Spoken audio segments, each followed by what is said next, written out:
levantar da cama. Nem fui pra O academia. corpo dói, né? Não fui pra academia, inflamou tudo. Acordei com rinite, acordei com sinusite. Meu olho sai. Dor de ouvido, dor de garganta. Quando eu cheguei em casa, que eu consegui se regular um pouco, eu comecei a ter ânsia de vômito. E antes, eu não sabia. Eu achava que isso era assim, enxaqueca. Ficando doente, né? Eu achava, tô muito inflamada, né? Porque eu tô comendo muita coisa com glúten. Nada, não é isso. É o corpo. Além no outro dia, essa ressaca, eu falo pro meu esposo, parece que eu bebi todos, nem bebo. Parece que eu enchi a cara. É uma ressaca. E aí quando eu falo, vocês não têm noção que nossos filhos passam quando tem isso, só que eles não conseguem falar.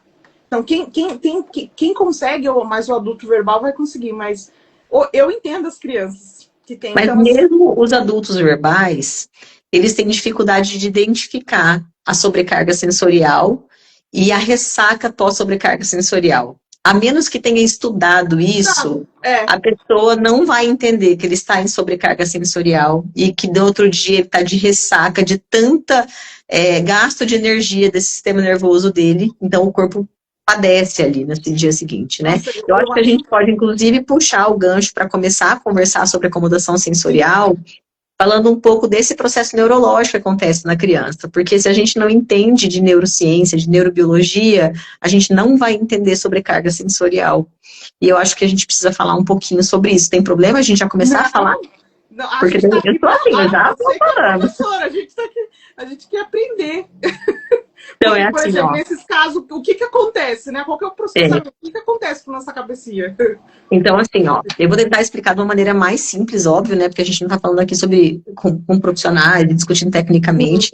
Claro. Mas é basicamente assim, o cérebro, ele tem ali a divisão, sistema nervoso central, né? Entre periférico e central.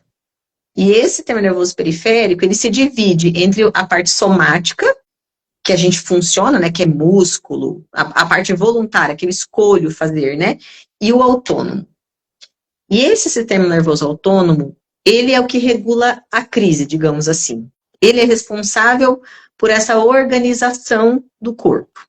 Porque ele se divide em duas partes específicas que chama sistema nervoso parasimpático, que é o da calma, da empatia, da estabilidade, da segurança emocional, que é onde a gente deveria estar funcionando, nossas sinapses nervosas ali. Mas ele tem um outro lado que se chama sistema nervoso simpático, que de simpático não tem nada, tá? Aí é esse sistema nervoso simpático que a gente vai conversar hoje, porque é ele que entra em estafa, é ele que entra em hipervigilância, é ele que fica em luta, fuga e que ele entra em estresse, tá? Então, o que acontece numa crise? Quando a gente fala sobre sobrecarga sensorial, sobre crise, sobre meltdown, sobre shutdown, né? Quando a gente fala sobre todos esses termos, a gente está falando sobre o sistema nervoso autônomo, que deveria ser tudo muito automático, mas ele interpreta estímulos como ameaça, tá? Então, a gente tem duas coisas importantes ali, eu não vou falar todas, mas duas coisas importantes. É uma falha de filtro talâmico. O tálamo é como se fosse um filtro do cérebro, né? As coisas precisam entrar e ele precisa dividir excitação, excesso e inibição. E isso vai ficando numa linha tênue que as pessoas conseguem se modular, tá? Mas esse filtro do tálamo, ele não funciona legal para o autismo. Então, nós estamos conversando aqui, mas eu estou escutando o cachorro latir lá na esquina, a minha filha bateu o brinquedo aqui do lado. Então, quando eu não tenho o filtro funcionando, todos os barulhos, por exemplo, vamos falar do sistema auditivo, todos os barulhos entram na minha cabeça sem filtro. Eu não consigo focar na ligação telefônica, por exemplo. Né? Quando você está lá no brinquedão, você não consegue focar no que seu filho está falando, porque você está escutando tudo ao seu redor. O filtro talâmico não funciona legal.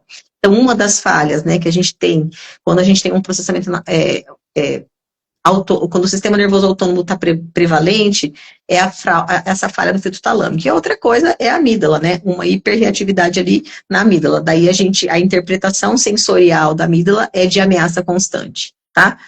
Então, o que acontece? Vamos lá. Se eu estou com o meu sistema nervoso simpático com funcionamento prevalente, ou seja, eu estou sem filtro, tudo está entrando. A primeira coisa é que eu fico hipervigilante. O que é hipervigilância? Essa parte que você vai saber se você tem um DPS que tem muita entrada. os meus sentidos distais, o que é distal? Que vem de fora, a audição, a visão, o olfato, o paladar, todos esses sentidos que vêm de fora para eu sobreviver, igual o homem das cavernas sobrevivia, eles funcionam em hipervigilância.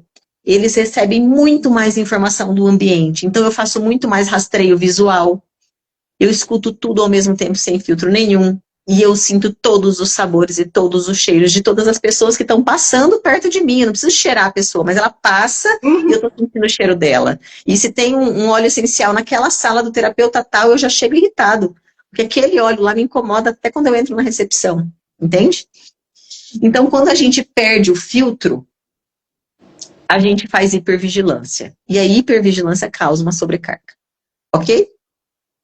Causou sobrecarga, qual que é o comportamento dessa criança? Aí a gente vai falar do contrário do parasimpático. Quando eu falei do parasimpático, eu falei da calma, da segurança emocional, da estabilidade, da empatia. Então eu vou falar agora do simpático, que é o paciente negativo. Não quer, não quer, não quero, não vou, não quero, não vou. O paciente rígido, que quer tudo sempre do mesmo jeito, com pouca flexibilidade cognitiva. Por quê? Porque quanto mais previsível, menos eu uso a minha hipervigilância para eu sobreviver. Entendeu? E aí eu falo da criança com alerta alto e pessimista. Então a gente vai falar de uma criança que, primeira coisa, quando eu estou abrindo, quando eu estou mais próximo de uma crise, meu comportamento fica mais rígido. Quando eu estou mais próximo da crise, eu começo a dizer não para tudo. Quando eu estou em sobrecarga sensorial, é muito mais difícil eu comer, por exemplo. E eu fico muito mais seletivo. Então, o que é mais fácil quando eu falo de uma criança autista que sempre faz sobrecarga sensorial? Como é mais fácil dar comida para essa criança? Num ambiente com menos barulho. Então, vamos começar. Ó, tô começando a falar estratégia, tá? Eu preciso dar comida para uma criança que vive em